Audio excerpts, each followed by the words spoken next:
here for Breitbart Texas with Rafael Cruz, who is the father of Texas Senator Ted Cruz, and we're here at the Republican convention.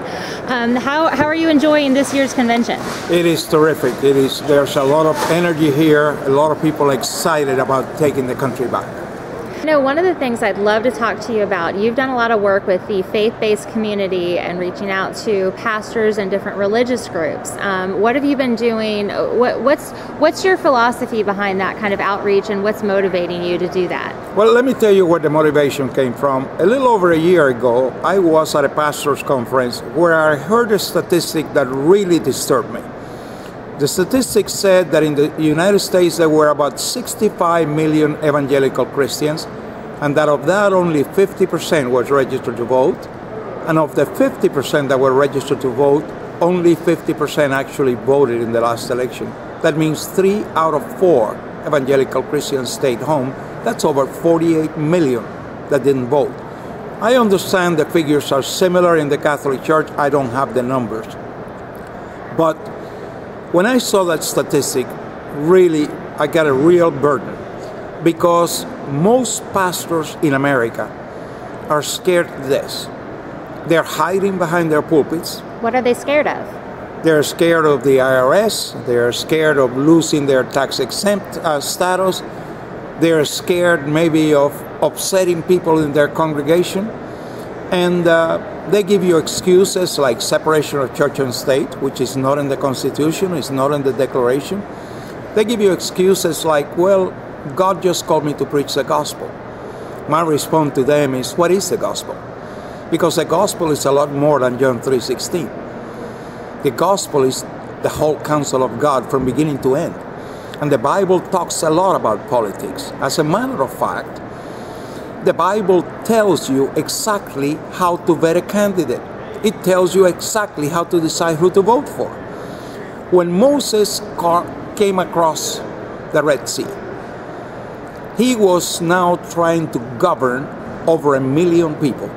And he was going crazy. And his father-in-law, Jethro, comes to him. And he says, Moses, what you're doing is not good. And then in Exodus chapter 18, verse 21, God says to Moses through Jethro, you select from among the people. Now note this, you select, not God appoint. You select, which is the same as you elect.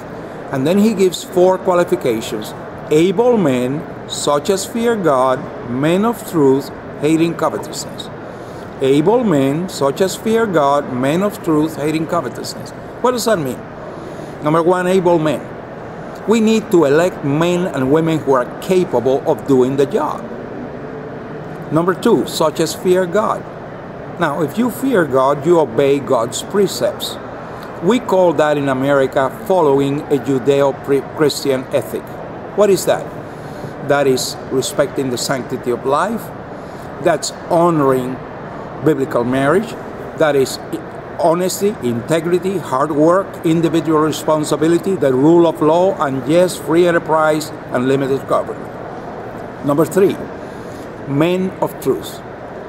Haven't we had enough men and women of lies in government? I mean, it seems like this administration will tell you one lie to cover up the previous lie.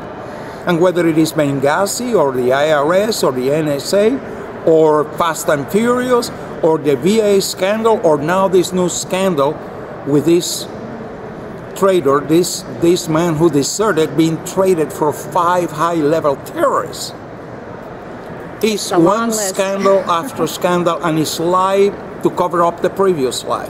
It is about time that we elect men and women of truth. Number 4, hating covetousness. Now, something very interesting. Covetousness in government is not primarily about money, but it is about power and control. These politicians crave power, and they crave the control that power gives them over with the people. That's why they want to stay in government 30, 40 years. They don't want to give up that power. So there's how you vet a candidate. Exodus 18:21, but it doesn't finish there. It continues to say, and you appoint them as rulers of 1,000, rulers of hundreds, rulers of 50s, rulers of 10. So it shows you a hierarchy. Moses, rulers of 1,000, rulers of hundreds, rulers of 50s, rulers of 10. That's equivalent to federal government, state government, county government, local government. Verse 22. And only take up to Moses matters of great importance. Everything else you handle yourself at the local level. So would Moses have maybe been a Federalist Society member? That is the essence of federalism. That's Article 1, Section 8 of the Constitution. That's the 9th Amendment and the 10th Amendment. I love it. I love it. And you know, people say the Constitution is a secular government. No, the Constitution is totally based on the Word of God. People do not know it because this is not taught in schools. 29 of the 56 signers of the Declaration were seminary graduates. They were preachers, they were theologians, they were men of God. The Constitution was written on the knees of the framers because they were on their knees at the Constitutional Convention praying for wisdom from above. And it is reflected in the fact that this Constitution has served us for over 2 centuries. And now we have these liberal progressives tell us that it is supposed to be a fluid document that is not relevant to today. That's because they want lawlessness. They want to trample what has served us very well for over 200 years. Well, getting back to your outreach with the faith community, what kind of conversations have you been having that have encouraged pastors to get involved, and where do you see maybe there's some potential for success in getting religious conservatives more involved and more political? Well, you know, Thomas Jefferson said, if a people expect to be ignorant and free, they expect what never was and never will be. I think most of the fear is because of ignorance. Number one, no church in America has ever lost its tax-exempt status for speaking on anything. First Amendment of the Constitution gives us freedom of speech. It also gives us a free exercise of religion.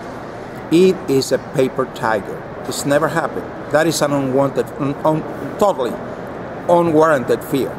But the other thing is this, is that what we are seeing in America today is not something that the pastors can justify on biblical basis. Jesus said, you're the light of the world. But you know what we do? We go to church with our little flashlights, pointing the light on one another. We are great about criticizing one another, about gossiping about one another, but light is worthless unless you point it to darkness. That means you got to get out there in the marketplace, not inside the four walls of a church, playing church. But the other thing is this. Proverbs chapter 17, verse 15 says, he who justifies the wicked and he who condemns the righteous, both of them are an abomination to the Lord. My question is, if we are silent, are we not justifying the wicked? Edmund Burke once said, all that has to occur for evil to exist is for good people to do nothing. So we got to speak out. As a matter of fact, Jesus said, shout it from the housetops. And the key verse, Proverbs chapter 29, verse 2, which says, when the righteous are in authority, the people rejoice. When the wicked rule, people mourn. And there has been a lot of mourning in America in the last 5.5 years. Because of this, I get across so many pastors, so many Christians that say to me, politics is a dirty business. I don't want any part of it. And just like Pontius Pilate, they want to wash their hands.